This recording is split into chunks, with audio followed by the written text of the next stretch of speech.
বোরখা খোলা লাগবে, তারপরে বলে জামাও খুলতে হবে। পরে আমার পেটে হাত দেয়, ওনার আস্তে আস্তে হাত বুকে দেয়। তোর গোপন ঘর আছে, ঘরের ভিতর লেয়া যায়। বাচ্চা নিতে হলে এরকম করতে হবে। বিয়ের পর দীর্ঘদিন সন্তান না হওয়ায় হতাশায় ভুগছিলেন এই গৃহবধূ। সন্তান না হওয়ার কষ্ট ধীরে ধীরে এই গৃহবধূকে মানসিকভাবে ভেঙে দিচ্ছিল। ঠিক সেই সময়ে এক প্রতিবেশীর মাধ্যমে জানতে পারেন কথিত এক কবিরাজের নাম। ওখানে আমাকে একটা কফিল আসছে, সে কি এর একটা সিগনেচার কইরা আমাকে নিয়ে গেছে। লাস্টে বাধ্যতামূলক করা লাগে। আমাদের বাঙালি হয়েও আমাদের অনেক অত্যাচার করে, এরকম আটকায় রাখে। মাত্র 24 বছর বয়সে জীবনের চরম অন্ধকার দিক দেখে ফেলা এই মেয়েটির নাম শান্তা। একটি চাঞ্চল্যকর ঘটনা ঘটে গিয়েছে। বাচ্চা না হওয়ায় বাচ্চার আশায় এক ভণ্ড পীরের কাছে যাওয়ায় সেই ভণ্ড তাকে অনৈতিক প্রস্তাব দিয়ে তার সাথে খারাপ কাজ করেছে। আর সোশ্যাল মিডিয়াতে সেই বর্ণনা দিয়েছেন সেই ভুক্তভোগী নারী।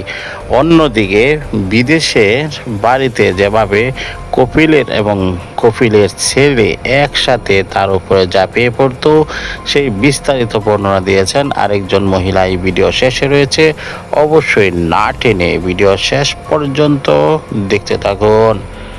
দিন আসছি এর কাছে, 15 দিন পর পর আসি। প্রথমবার আমার শাশুড়ি সহ আসছিলাম, দ্বিতীয়বার আমি আসছিলাম, আমার সাথে একটা রিজার্ভ করে ভ্যানালা নিয়ে আসছিলাম, উনিও আসছিল। তৃতীয়বার আমি একাই আসছিলাম। তখন উনি আমাকে বিভিন্ন সমস্যার কথা বলে যে আমার এই সমস্যা। আমি আমার টেস্টও নিয়ে আসছিলাম, ডাক্তারি টেস্ট। উনি বলে আমার কিছু দেখা লাগবে না, তোমার এই সমস্যা আমি তোমাকে দেখে বুঝে গেছি। তো বলার কথা বলে উনি বলে তোমাকে ঝাড়া দেওয়া লাগবে, চলো। তো ওনার পার্সোনাল রুমে আমাকে নিয়ে এসে চেম্বার, নিয়ে যাওয়ার পরে আমাকে বলে তোমার বোরখা খোলা লাগবে, তারপরে বলে জামাও খুলতে হবে। এই কথা বলে ঝাড়া দেওয়া লাগবে, পেটে সমস্যা আছে তোমার, ঝাড়া দেওয়া লাগবে। আজকে না, যখন আসছিলাম। আজকেও আসতে বলছিল, কিন্তু কোনো চিকিৎসা, ওনাকে তো দেখতেই পাচ্ছি না। পরে আমার পেটে হাত দেয়, পেটে হাত দেওয়ার পরে ওনার আস্তে আস্তে হাত বুকে দেয়। বুকে দেওয়ার পরে উনি আমাকে এরকম বলতেছে ভালো লাগতেছে, কোনো স্বস্তি পাচ্ছেন না। আমি বলি আপনি কোন ভালো লাগাটা বুঝাচ্ছেন, আপনি আমার সাথে এরকম কোন ভালো লাগাটা বুঝাচ্ছেন? উনি কিছু বলে না, শুধু আমার সাথে এরকম করার চেষ্টা করে। তারপরে উনি আস্তে আস্তে কোমরের নিচে হাত দিচ্ছে, দেওয়ার পরে উনি আমাকে চেষ্টা করতেছে। কিন্তু আমি ওনার হাত ধরছি শক্ত করে, করতে দিই নাই কিছু, তবু উনি চেষ্টা করতেছে। আমি বলতেছি আপনি নাকি ঝাড়া দিবেন, তাহলে এরকম সিচুয়েশন কেন? উনি বলতেছে বাচ্চা নিতে হলে এরকম করতে হবে। বললেন ঠিক আছে। তারপরে বলতেছে এইগুলা কথা যেন কোনো মতে হাজবেন্ডকে বলা না যায়। তো বললাম কেন? বললে সমস্যা তোমারই।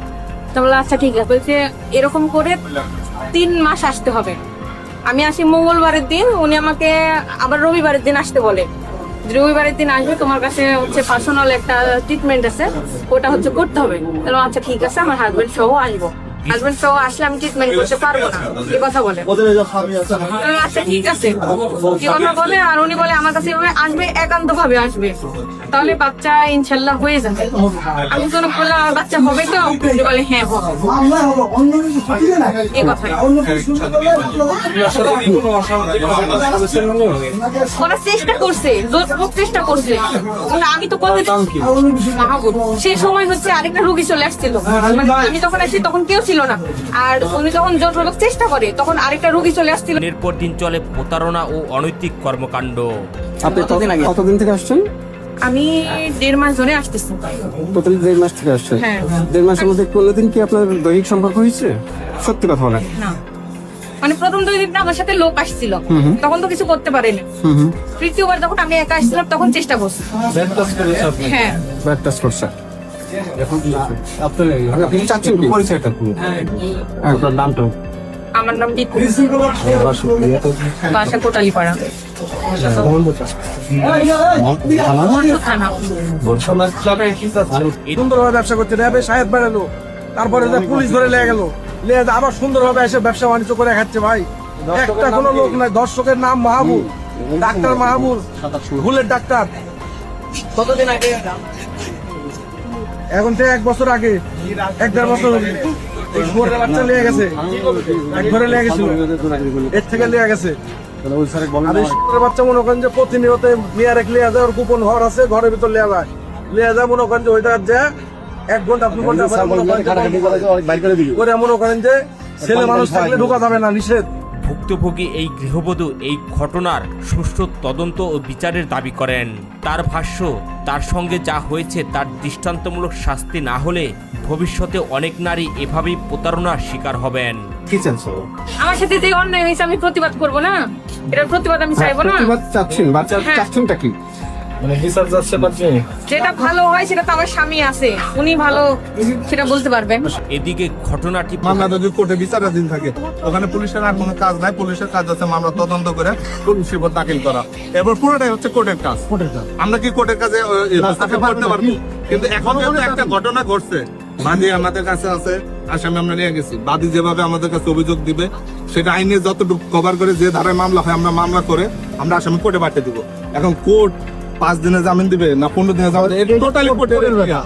এটা তো আমরা জনগণের যে দাবি না যে পুলিশ তো আমাদের ভাই, আমাদের আমরা লেখার সময় যেন অবশ্যই শক্ত করে সঠিক বলে, এটাই বলছে এরা। সর্বোচ্চ এটাই বোঝাচ্ছে এরা। অভিযোগের সত্যতা ও আইনি বিষয় তদন্ত সাপেক্ষ। তবে এই ঘটনা আবারও মনে করে দিচ্ছে, অন্ধবিশ্বাস কখনো কখনো মানুষকে এমন এক অন্ধকারের পথে নিয়ে যায়, সেখান থেকে ফিরে আসা অত্যন্ত কঠিন।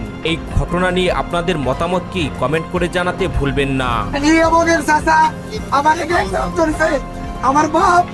আমার বাপ এই জায়গা অসুস্থ কারণে আমার হুমকি দেয়, তুমি বাইরে বেলা দেবো। আমার বাপ 5-6 দিন পরে বেরিয়ে গেছে রাস্তায়, আপনি খবর নেন। আমি কত বড় ওখানে আমাকে একটা কফিল আসছে, সে কি এর একটা সিগনেচার কইরা আমাকে নিয়ে গেছে। লাস্টে বাধ্যতামূলক করা লাগে। আমাদের বাঙালি হয়েও আমাদের অনেক অত্যাচার করে, এরকম আটকায় রাখে। মাত্র 24 বছর বয়সে জীবনের চরম অন্ধকার দিক দেখে ফেলা এই মেয়েটির নাম শান্তা। এটি তার আসল নাম নয়, আসল নাম আমরা প্রকাশ করতে পারবো না, কারণ ভাগ্য পরিবর্তনে ভিনদেশে গিয়ে চরম নিগ্রহের শিকার এই মেয়েটির নাম পরিচয় কিংবা চেহারা সামনে এলে এই সমাজ তাকে গ্রহণ করবে না। আমাদের বাঙালি হয়েও আমাদের অনেক অত্যাচার করে, এরকম আটকায় রাখে। লাস্টে বাধ্যতামূলক করা লাগে। পরে বলতেছে যে আচ্ছা ঠিক আছে, তুই 3000 রিয়াল দিয়া তারপর তুই চলে যা, তোর এই কাজ করতে হইব না। মাত্র কয়েকদিন আগে মা হয়েছেন শান্তা।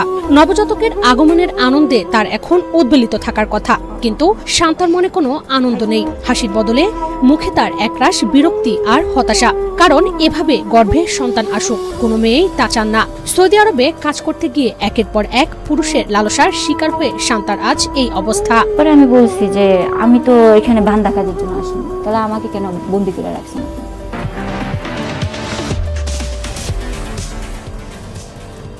বলতেছে যে আমার কাছে আমি যেটা বলি এটাই সত্যি, আমি তোমাকে টাকা দিয়ে আনছি এবং 3 মাসের বেতনও দিয়ে আনছি। শান্তার জীবনের গল্পটা যেন দুঃখ আর বেদনায় ভরা।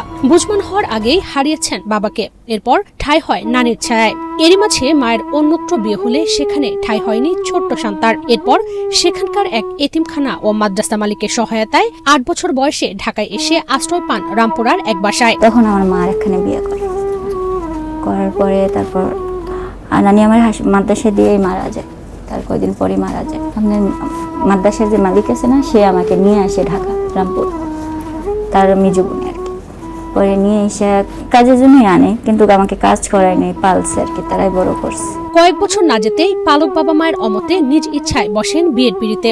স্বামীর সঙ্গে গাজীপুরের একটি পোশাক কারখানায় কাজ নেন।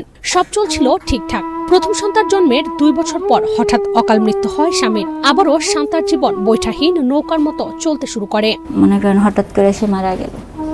সে মারা যাওয়ার কয়েকদিন পরেই মনে করেন মারা যাওয়ার কিছুদিন আগে আর কি শুনি যে আমার বাচ্চাটা, তখন তো আরো ঝামেলা। আমার ছেলেটা তখন 2 বছর ছোট হবে। আমার ছেলেটা তখন আমার শ্বশুর বাড়ি, আমার শাশুড়ি রেখে দেয়। প্রিয় দর্শক, সম্পূর্ণ ভিডিওটি দেখলেন, বুঝতে পেরেছেন ভিডিওটি গুরুত্বপূর্ণ। ইতিমধ্যে অবগত আছেন সারা দেশে একের পর এক সেই অনৈতিক কার্যকলাপে লিপ্ত হয়েছে হাজারো যুবক, যেখানে আসিয়ার পর রামিসা, এরপর আবার ফাতেমা সহ নানান ঘটনা সামনে এসেছে। প্রিয় দর্শক, আপনার কি মনে হয় এই সকল বিচার কিভাবে করা উচিত? আমরা দেখি যদিও রায় হয়, সেই রায় কিন্তু বাস্তবায়ন হতে বছরের পর বছর সময় চলে যায়। প্রথমত আমরা দেখেছি বিভিন্ন রায়, তার মধ্যে ঐতিহাসিক রায় হলো আসিয়ার রায়, যেটাকে এখনো পর্যন্ত কার্যকর করা হয়নি। তাহলে রামিসারটা কার্যকর করবে কবে? আর এই জন্যই ফুঁসে উঠেছে সকল জনতা। আপনারা কি মনে করেন রামিসার রায় হওয়ার পর আসলে তো কার্যকর হবে কি না? অবশ্যই আপনার মন্তব্যটি কমেন্টস বক্সে জানিয়ে দিবেন। ভিডিওটি সর্বোচ্চ শেয়ার করে ছড়িয়ে দিবেন। দেখা হচ্ছে পরবর্তী অন্য কোনো ভিডিওতে। সেই পর্যন্ত ভালো থাকুন, সুস্থ থাকুন, বিদায় নিচ্ছি। শেষবার আবারও সকালের কাছে অনুরোধ, লাইক শেয়ার সাবস্ক্রাইব করে দেখা হচ্ছে পরবর্তী ভিডিওতে। আসসালামু আলাইকুম ওয়া রাহমাতুল্লাহ।